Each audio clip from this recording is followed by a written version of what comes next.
recently co-founded Data 100, which I've mentioned a couple of times. This is our upper division course on data science, and so I know there's been a lot of interest from all of you in hearing about this. Here's your chance to hear from the source. Great, thanks, David. All right, good morning, everyone. I have about maybe 20 minutes or so of slides prepared, and so I'm very interruptible, and will be time to discuss after I go through my slides. I wanted to start by showing you the people that have been involved in the creation and the teaching of Data 100. In its very first iteration, we had 4 faculty who co-taught the course, and that's across the top. That's Joey Gonzalez from CS, Joe Hellerstein from CS, myself, and Professor Benyu from STAT as well. And then after that, Joey and I took it over. We taught it 1 semester, and then last spring, Fernando Perez, who's in our department, statistics, and Joey taught it.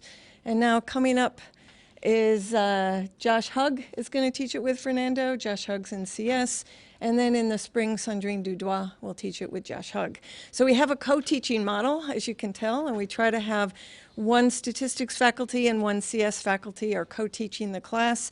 And we want to make sure that we have enough of a set of faculty who've got the skill set to do it, so we're sort of gradually bringing faculty on with overlap with faculty who've taught it before. All right, so our enrollments have not grown anywhere near like Data 8, but given this is an upper division class, we started with 100 students, then the second time we taught it we had 250, and the third time we had 650, and the projection for the fall is 850. And this is the sort of core course that all data science majors, and when the minor gets approved, all data science minors will be taking this course. So we expect to have to scale it to be even larger. So when the data science major start? It starts this fall. Oh, it starts this fall. Yeah. I'll speak a little bit about that if there's time. Yeah, I think there will be. So I'm not trying to steal Catherine's thunder. She's going to talk about the major, but I wanted to show you where Data 100 fits in the scheme of the data science major. So if you look at the bottom 2 rows here, those are all the lower division classes that the data science major takes. So they're beginning with Data 8, where there are absolutely no prerequisites. But by the time they get to Data 100, you see they've had calculus and some linear algebra. They've had a computing course, which is the equivalent of the class 61A. They know how to program in Python, or they've taken Data 8 plus a connector. And then there's the sort of domain emphasis, which I'm not going to get into. And those are the prereqs for Data 100. And then from Data 100, then they're going to go on to take the other more advanced, either statistics or CS classes. So we are the bridge from the lower division introductory courses to the advanced upper division courses. So we have 3 basic goals that we're trying to achieve when we're in Data 100. Is that we're acting as the bridge, so we want to prepare students for the more advanced courses in machine learning and statistics and data management. Students will be taking statistics and or computer science classes to fulfill the data science major. We want students to be able to feel that they have the confidence and to actually carry out a full data analysis with the entire sort of data science or data life cycle, that they would tackle a real world problem and be able to roll up their sleeves and really accomplish something in terms of a data analysis.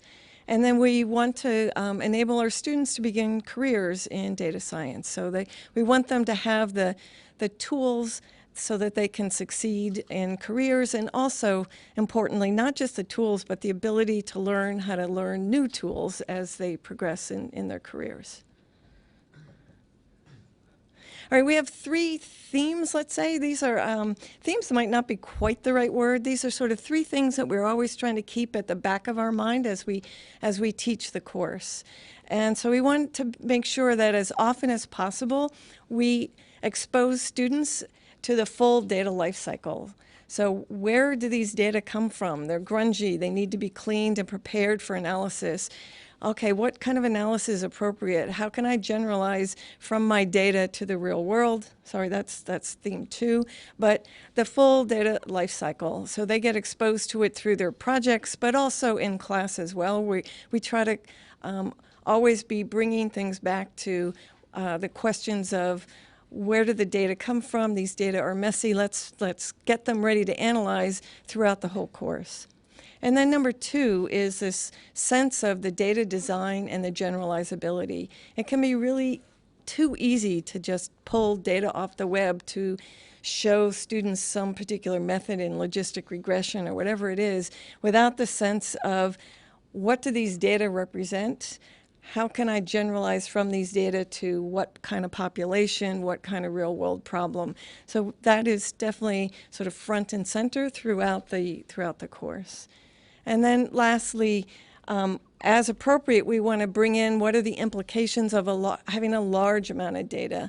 And so how does that impact the statistical inferences you can make from these data, or what happens when you do you've got problems with p-hacking or something like that, and what are the computational challenges of working with lots of data.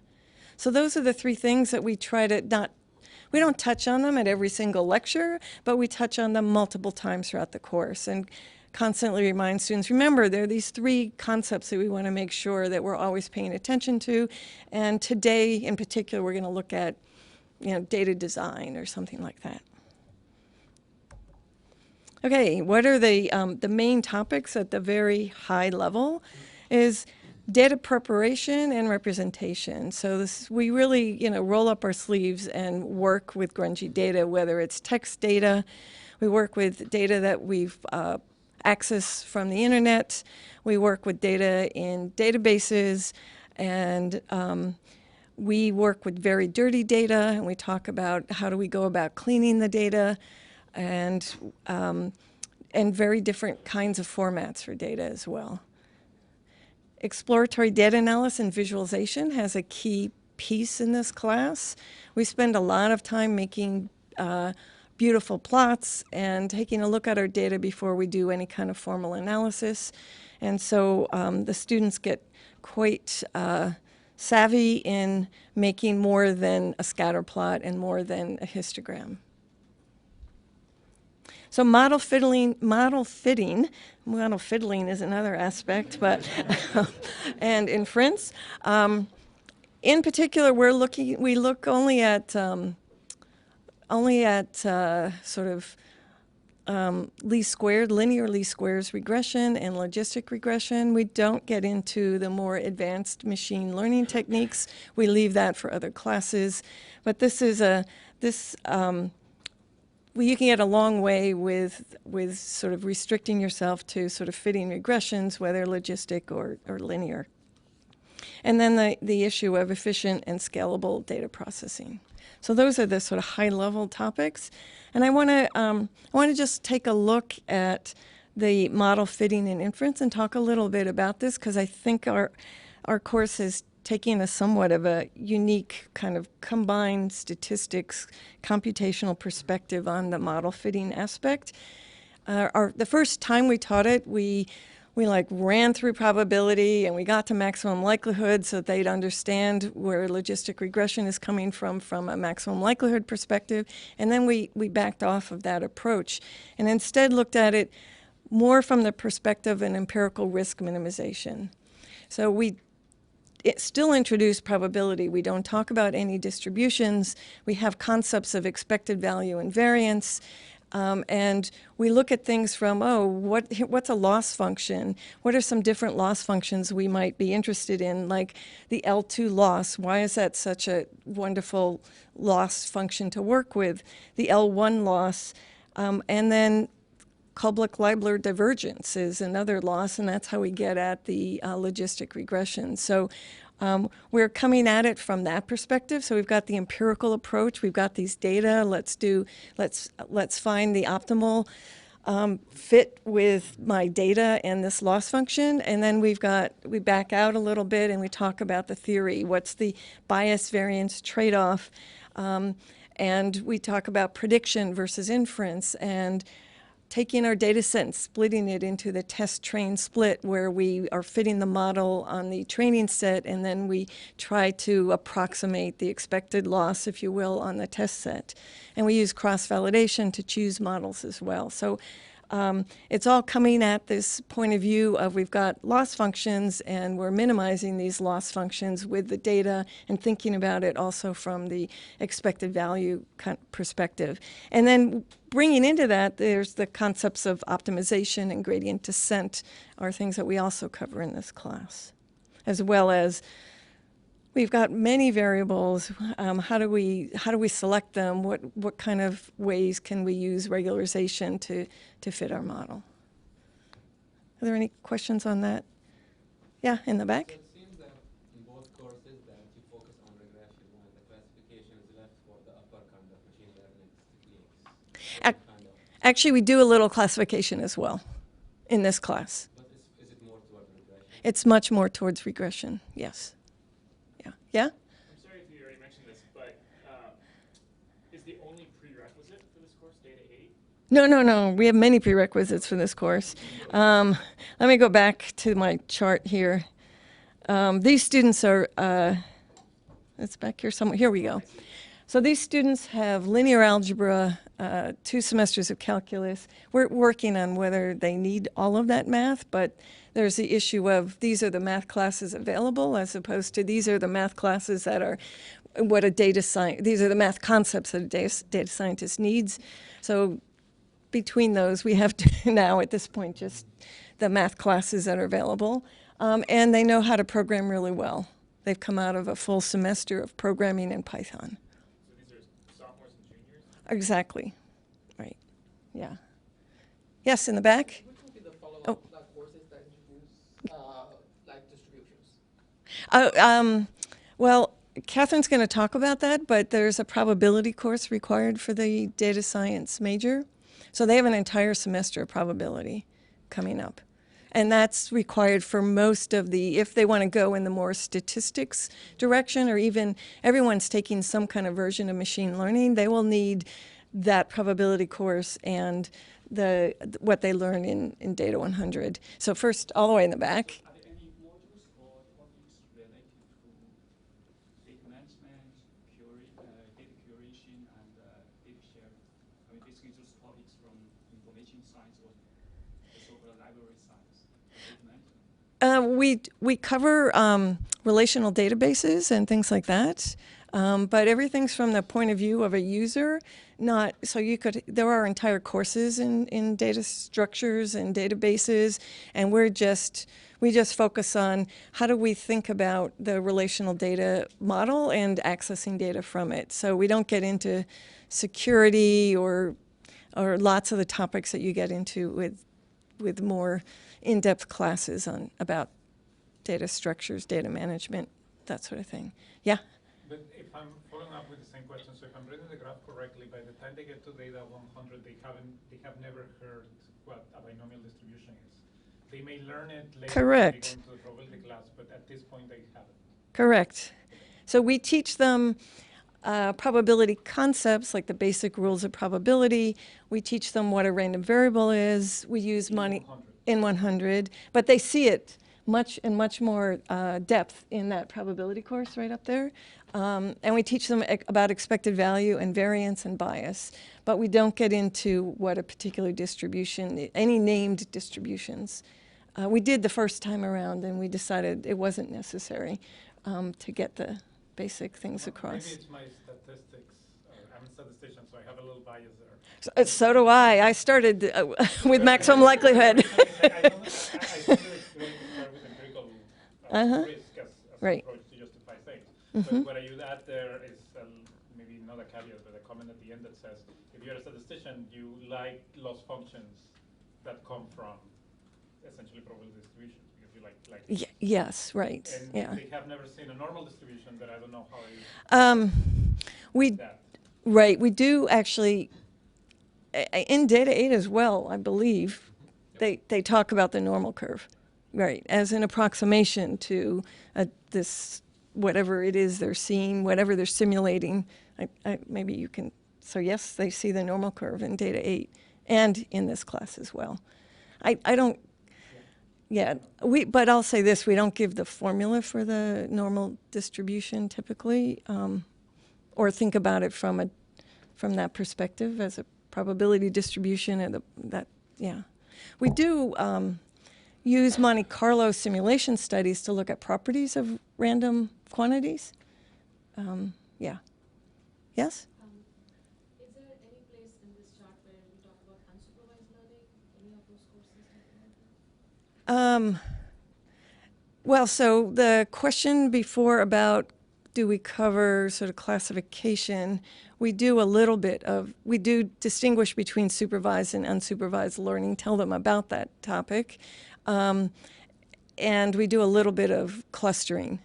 But those are not, I'll say those are topics that tend to be more what an instructor might add to say, I want to cover this particular topic. As you know, how every course sometimes has topics that kind of go in and out. Right. Other questions? Yeah? So how much you spend on those topics compare with data managements or extracting data? Yeah. Let's see if I can roughly, by the way, you can see the syllabi from all of the past 3 times the course was taught at that's DS 100. And I'd say roughly, let's see, a quarter on data management, a quarter on visualization and EDA, a third on regression and logistic regression and all of this stuff I was just talking about, and the rest is kind of a little more fluid, a little bit, yeah. Any other questions? Yes? So you mentioned this, the course is taught by CS and STAT. Yes. Looking at the syllabi for the courses, can we see which parts, which content is covered by each faculty? You could try to guess, but we try to actually have both faculty teach in what is not traditionally their field. So the last time I taught regular expressions, and I taught REST and HTTP and things like that. And Professor Gonzalez taught logistic regression. So it's been a joy to teach this class. We've had a lot of fun sort of seeing the different perspectives from the engineering CS perspective versus the stat perspective. And the sort of the slides and material that we develop have been co-developed, and we're constantly sort of, here's my PowerPoints or whatever, please comment on them. And so there's been sort of a lot of cross-fertilization in the development of the course, not okay, today must be a stat lecture, therefore the stat professor's teaching it. Yeah. Yeah. I just note on the DS 100 website for spring 18 has all of the daily syllabus and it shows you who taught that day. Yeah, that's right. Yeah. Yes? Well, my question is, how have there emerged patterns when you're co-teaching for your alternating days, weeks? Yeah, we try to alternate relatively frequently. That tends to be more like every other week than every other lecture, because a typical topic takes maybe 2 lectures or 1 and you spill over, that kind of thing. Yeah. Right. Yeah. On the teaching unit side of things, Teaching. the 4-unit class, Oh. you each get 2 units of Currently, so I'm the chair of my department right now, so I got full credit. Yeah, currently both faculty members are getting full credit. Yeah, and now that it's up to 800 students, that seems reasonable. I have a slide at the end that shows the numbers of staff involved in the course, and it's a lot. You know, data 8's huge. So I don't know, how big is your staff? It's like a large course itself, right? You have like 75 staff or something, right? More than that. Right. Yeah. I would say this, that in my department, typically when a class exceeds something like 300 students, we count it as a 2-course credit, and I only got a 1-course credit for teaching it. But, yeah. Okay, I wanted to show you some of the technology and tools, technology tools and concepts that we teach in this class, and I want to say that this is not taught, or we try to avoid teaching it as a cookbook type of, like, in terms of the technology. We try to actually say this is the sort of the underlying paradigm of regular expressions, so that students can use it creatively in the future. So they come in knowing Python, but we spend time teaching them pandas in the data frame and how to sort of access data slices and things like that. In terms of graphics, we use Matplotlib and Seaborn and scikit-learn for some of the fitting procedures. And web technologies, we teach them about REST and HTTP. They're quite familiar with JSON already, and we teach them XPath as well, which is really useful for scraping the web. For example, with XPath, it's a way to sort of think about the structure of a web page or something like that, or an XML document, and how do you go about locating nodes in a web page. And so that can be a very kind of helpful concept to understand. Same with regular expressions. We talk about relational databases in SQL and data at scale. I will say the question about who teaches what, I have yet to do anything related to data at scale. Right? Maybe eventually, but not yet. The other thing that we try to achieve is to integrate the statistical and the computational concepts in the work that the students are doing, and in our well, they broke that model the last time they taught it. Before, we would have lots of alternating, here's some computational concepts, here's some statistical concepts, and then the assignment would be related to both. The last time they taught it, they put all the computational stuff at the beginning and the stat stuff at the end. I would not teach it that way, but it shows you that there's a lot of philosophies as to how to teach it. Here are just 4 examples of the kinds of work and projects that the students were doing.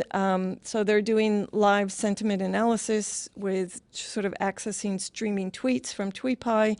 They're doing bootstrap confidence intervals in SQL in the cloud.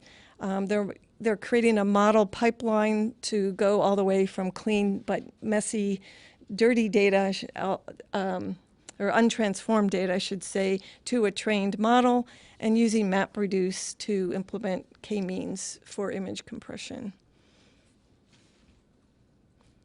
So it's really hard to get data and problems to do both of those things. It's hard enough, for those of you statisticians in the room, right? It's hard enough to get really good data that you can use for a statistical concept, and then to also require that it's a good example for one of these computational concepts makes it even, I'd say, 10 times harder. All right, I'm almost finished with my slides. The operations of the class, they meet for 5 hours a week. 3 of those are in a lecture hall with one of the 2 of us lecturing. 1 hour is in a laboratory session where they have some kind of computing assignment that's helping them prepare for a more in-depth assignment for their homework, and 1 hour of discussion, which tends to be at the more like, what does this statistical concept mean, or what is this computational concept? How do you go about working with it? The student work itself there are 6 homeworks, 2 projects, and these projects are like 2-week assignments. And we have roughly weekly online quizzes, which we call vitamins. They happen at the end of every week, and they are there as a review from the material from the semester, and they're done using Google Forms. We have 12 lab reports that the students turn in at the end of the day that their lab meeting is on. And we like to have our students attend class. So we have in-class participation as part of the grade. We use not clickers, but we use a Google form where we have a question and the students have to get on their cell phones or on their computers to answer the question. So we pose a question, they answer it, then we have them talk, and they need to basically, they don't have to get it right, but they do have to be in class for some fraction of those questions, in-class questions. And we have written midterm and final exams. We use Jupyter notebooks, and yes, sorry? No, I'm just being gestured at from Oh. Dan Cameron, who's on site. We use Jupyter notebooks throughout. We use them for our homeworks, we use them for our projects, for our lab reports. I believe Vinitra told you about OKPy yesterday, so we use OKPy. And we also have people grading our homeworks and projects. So where they will be creating plots, there'll be a place where they say, tell us what you have found in your analysis, and they're to write something. And so we have folks looking at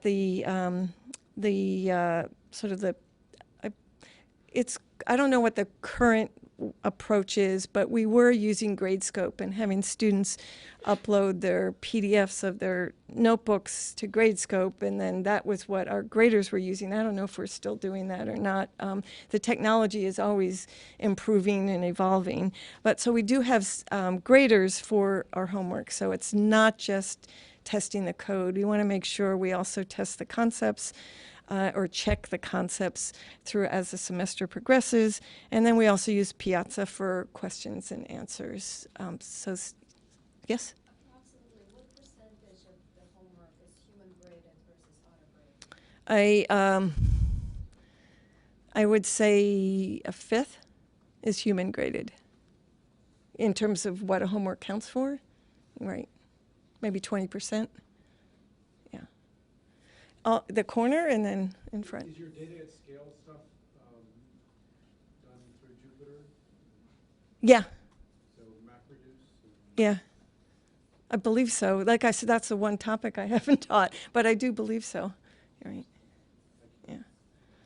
Yeah? Do you use notebooks for your lectures as well? Oh, that's a good question. We have different philosophies about that. So we often prepare notebooks for the students to see so they could go through. So there is often a notebook attached to a lecture.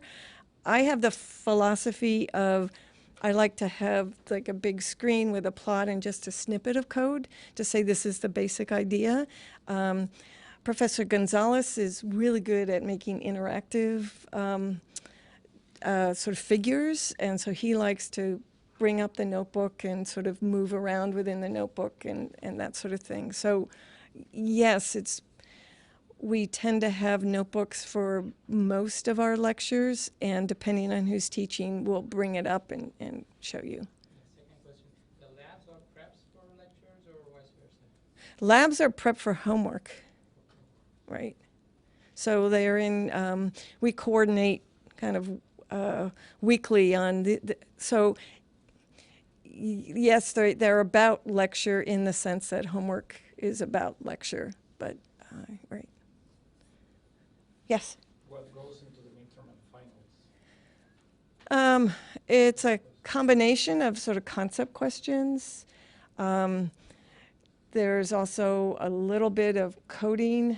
For example, saying here's this, it depends on how you want to do it, but you could say here's this regular expression, here are all these strings, you know, what does it find? Or people also write, say, they are asked to write a few lines of Python code or to look at Python code and understand what the output might be from it. But then there are lots of, so there are sort of SQL commands or writing them to sort of say, here, description, here's a schema, and you want this, how would you go about getting it? So it's sort of a bit of a mixture. There are also probability questions. Here's a sample, what's the chance so-and-so's in this, or here's a cluster approach to sampling, what's the chance so-and-so's in the sample, that kind of thing. So it sort of tries to, it focuses more on concept, but there is some amount of hand coding or looking at code and deciding what the output would be. And what's there, yeah, uh-huh. Is this a required course for any existing majors? I assume it'll be required for the data science. It's currently not a required course for any major. So those numbers are all purely excitement and hoping to be a data science major. Yeah. Somewhat related question, in statistics, sort of traditional to use R. Mm-hmm. Do you find that you have statistics students taking this course and that it's hard to kind of fit this into sort of current linear course sequences that exist? Or? Well, let me see if I can. So the course requires Python, right? So in that sense, there's the R kind of doesn't enter the picture. So in terms of the stat major, students who are majoring in stat, they need to take 61A in order to be able to take this class. And tell me, Dave, how many people take 61A on this campus? It's phenomenal, right? Oh, yeah, it's, I don't know, 1,000 to 1,500, something like that. A semester, or yeah. So it's well over half of the freshmen are taking, or maybe a quarter or a third of the freshmen take 61A. Well, not as freshmen, but in any one class, some significant portion of the students have had or are going to take 61A. So it tends not to be an issue.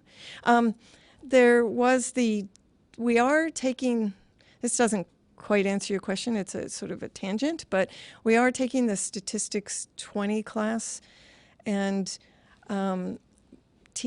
we're going to embed more computing into it to make it look more like Data 8, but using R and RStudio to do that. So have that version, so have an R version of sort of Data 8, but with more statistics in it.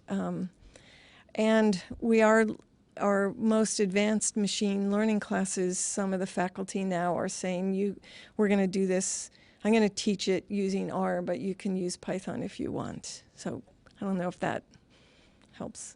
Yeah. Yeah? And Sorry, if this question is not related here, I can talk offline about it. But a lot of this interest I'm trying to understand, is there coordination of advising for these students, or is it just the excitement that's building up? do I want to leave that for you? Is that something you're going to talk about?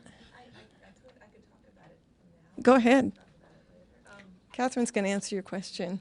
Yeah, so right now we have one undergraduate major advisor who we don't give the students even access to. So all of the advising that's been done up until now has been word of mouth, peer. There's this viral student effect. And then we try to put information on the website as the university approves the major requirements. We're in the process of building up the advising team so that by the time the major launches in fall, and right now we're thinking September 23rd, that we will have by 3 weeks before then hired 2 more advisors. All of this is unfolding in real time, and we're really depending on the students to both be patient with us and also give us the information about what they need on advising so that we can really prioritize. Like, we need to get another linear algebra option in there for those of them who took a different course. Or we need to deal with the students who, didn't know the data science major was coming, so they took a course pass, no pass.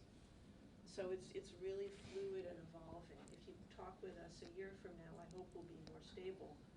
But just like Data 8 took a year to get stable, and then Data 100 took a year to get stable. The major is going to take a year to get stable, and the advising is all part of that. I'm not sure if that was your question. The other thing I would say is that there is a plan to embed data science majors in, not majors, advisors, in with the statistics and the CS advisors, so that there will be data science advisors for students in the sort of statistics coming through the stat department as well as coming through the CS division.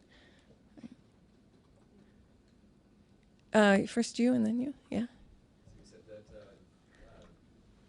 some of the prerequisites for Data 100 are 2 semesters of calculus and some linear algebra. Right. You're not sure if they need all that math. Right. What math do you think they need? I think they, well, there's probably I would say I think it makes sense to sort of break up the traditional courses, those 3 courses. I'm not an expert in that. However, I will point you to, there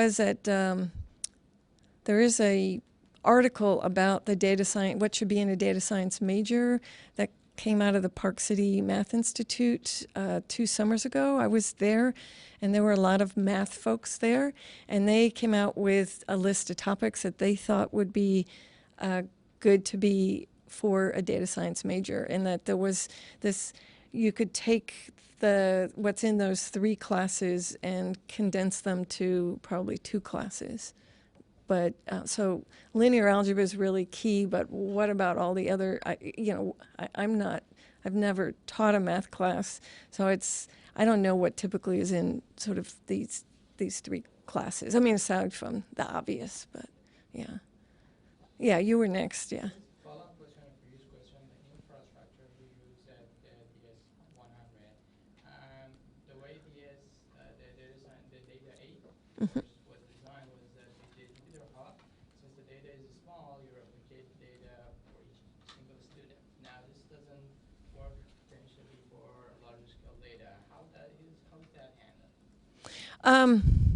Well, I'll say 2 things. One is that we do have students installing all of the software locally on their laptops, so they can run Jupyter notebooks on their computers. We also just this last semester was the first time we also made Jupyter Hub available, and then the data were, aside from when they were doing things in the cloud with MapReduce, the data, that portion had to be done on the hub, and everything else was not that big. Yeah. And somebody. Yeah. I'm just curious. So, no multivariate calculus? Let me think. I thought they get some of that in their 2 semesters of calculus, right? Yeah. Okay. Right. Because when I didn't to think about 2 semesters of calculus, I didn't to think univariate calculus derivatives and integrals. But maybe it's because I'm in the quarter system, so. Yeah, that's like first semester calculus. Yeah. Okay. I will say this is we show them how to sort of do some of these higher dimension. We show them the multivariate calculus they need for the class, but they don't need very much, and it's more of a, oh, by the way, here's how we do this using multivariate calculus. So I just have 2 slides left. One is to talk about the staffing. We've already talked about the co-instructor model. For last spring, when we had 650 students, there were 12 teaching assistants. Some of those were half-time or slightly less than half-time. 20 academic interns. Those are students who are getting sort of course credit to be tutors, if you will, or helpers in these labs. They're really crucial to sort of have a lower student faculty, quote, faculty ratio in labs and discussions, and 4 graders. And my last slide is, what are the challenges? I think we've touched on some of these already. Getting good data, exposing students to the data science lifecycle takes sort of special data, and the growth of the class in terms of staff, finding qualified staff, managing those staff. the physical room you can hold your class in. There's only one room on our campus that seats so many people.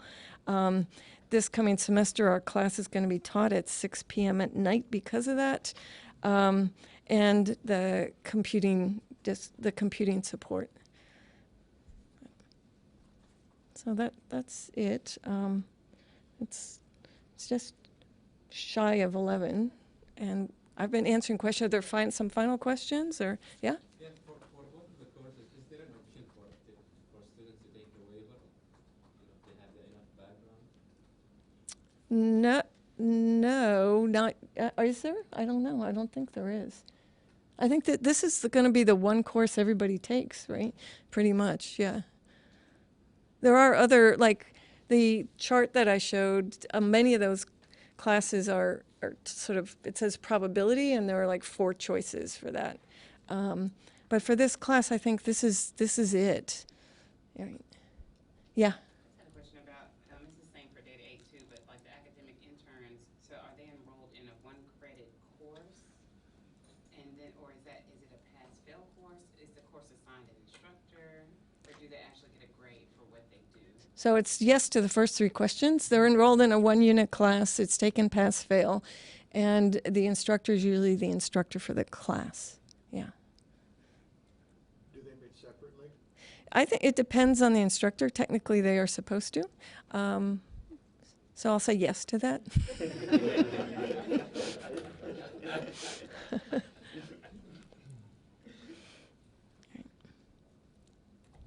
That's it? Yeah, last question. When the students are installing things locally on their laptop, are you using Conda or are you using containers and Docker? Conda. So there, we actually have a set of instructions. So if you want to see them, you can go to that website, and then it says sort of support or something, one of the links, and it's got a very long set of instructions about how to install everything on your laptop. Right.